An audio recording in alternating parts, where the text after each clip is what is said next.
Como você vai fazer para preparar o seu esboço? Bom, o que é o esboço? O esboço é um guia simplificado daquilo que você vai dizer para as pessoas. Então você vai preparar um roteiro, tá certo? Com os pontos principais, com frases ali simplificadas, para que você tenha facilidade na hora de expor seus pensamentos às pessoas. Vamos lá, você passou algumas horas preparando a sua mensagem.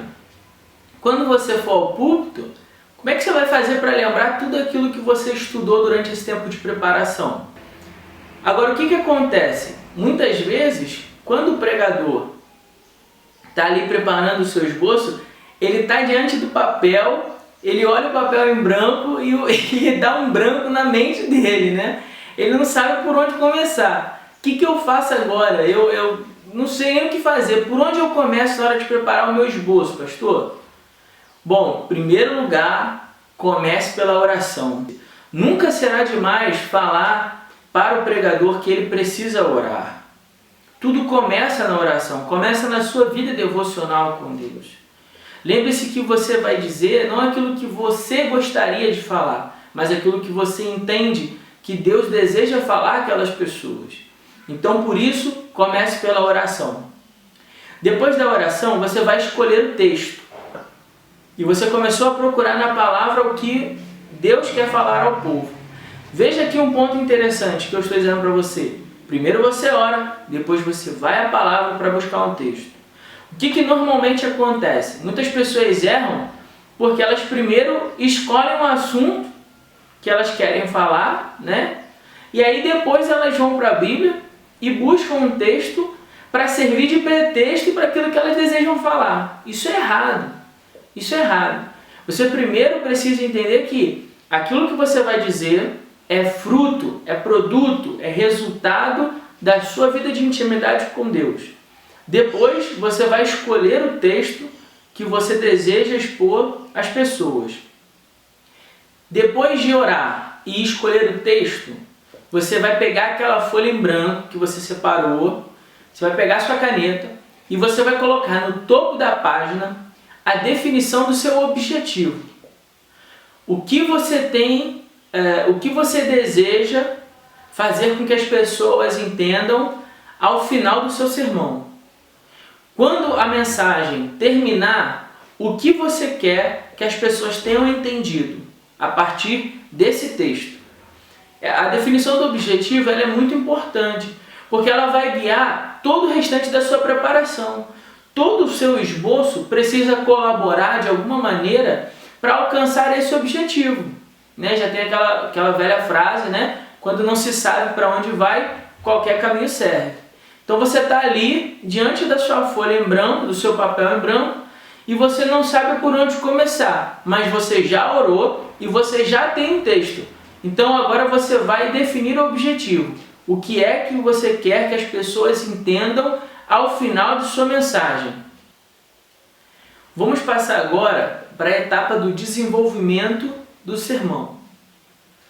Tudo aquilo que você vai trabalhar na folha lá do seu esboço, na folha que você escolheu para anotar o seu esboço, ele deve colaborar para que você alcance o objetivo que você já definiu lá no início da página. Então, todo o desenvolvimento do sermão deve colaborar de alguma forma para que ao final você alcance o resultado que você deseja. Durante o desenvolvimento, você precisa lembrar de 3 regras básicas. A primeira é: leia o texto. A parte mais importante de qualquer sermão é a exposição do texto. É dele que deve partir qualquer ideia que o pregador vai desenvolver. Então, você vai ali ler o texto, depois você vai explicar o texto. Muitas vezes será necessário para que as pessoas possam entender o seu sermão, que você explique a elas em que contexto aquelas palavras aparecem. E depois você vai aplicar o texto. O que seria a aplicação do texto? Você vai propor aos seus ouvintes uma aplicação prática daquele ensinamento bíblico. o que eles vão fazer com aquele conhecimento que você acabou de transmitir a eles. Então veja, as 3 regras básicas são, só recapitulando, ler o texto, né? Expor o texto, explicar o texto e aplicar o texto. Lembre desses 3 verbos, isso já vai ser de grande ajuda para o desenvolvimento do seu sermão. Vamos passar agora para a 5ª etapa da preparação do seu esboço. Você vai dividir o conteúdo de uma forma a facilitar a compreensão. Lembra quando você estava estudando no colégio a redação? Em que a professora dizia, olha, toda redação precisa ter início, meio e fim, não é? A introdução, o desenvolvimento e a conclusão. Então, no sermão, no seu esboço, você também precisa verificar esses pontos de maneira clara.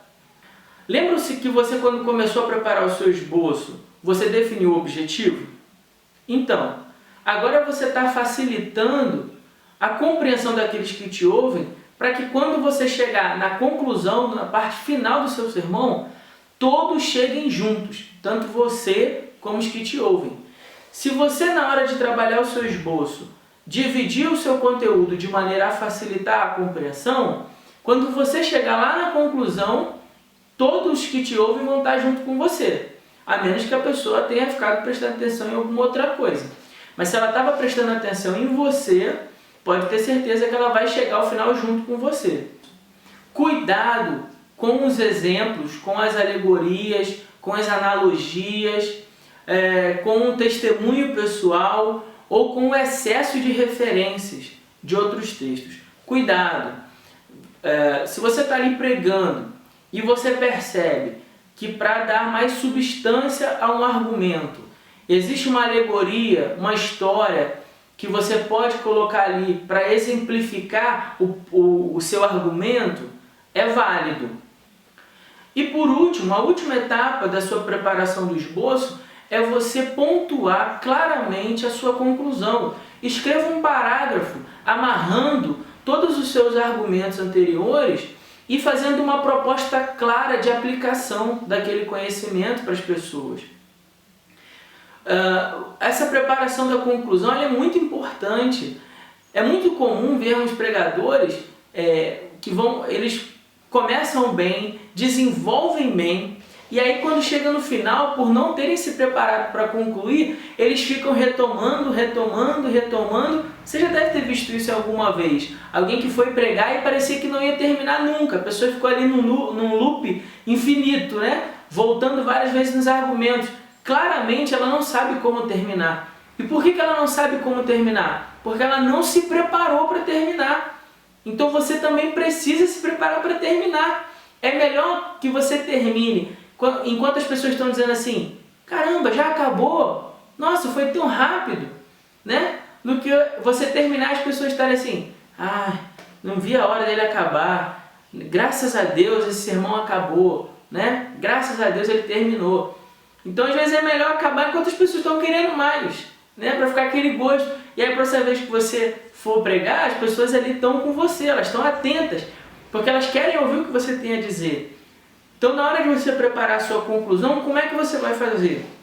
Você vai fazer uma amarração dos argumentos que você expôs anteriormente e vai fazer uma proposição. Você vai colocar para as pessoas que estão te ouvindo uma aplicação prática daquele conteúdo. Eu gosto sempre de dizer na igreja uma coisa. Uma boa pregação é aquela que você sai na segunda-feira sabendo exatamente o que deve fazer. Bom, para a gente poder fechar essa aula, eu gostaria de lembrar a você as palavras de Hudson Taylor, que não são os grandes homens que mudam o mundo, mas são os pequenos homens nas mãos de um Deus que é grande. Eu creio que Deus tem grandes coisas para fazer através de sua vida, assim como da minha. E Deus não está preocupado em escolher pessoas extremamente habilidosas, talentosas.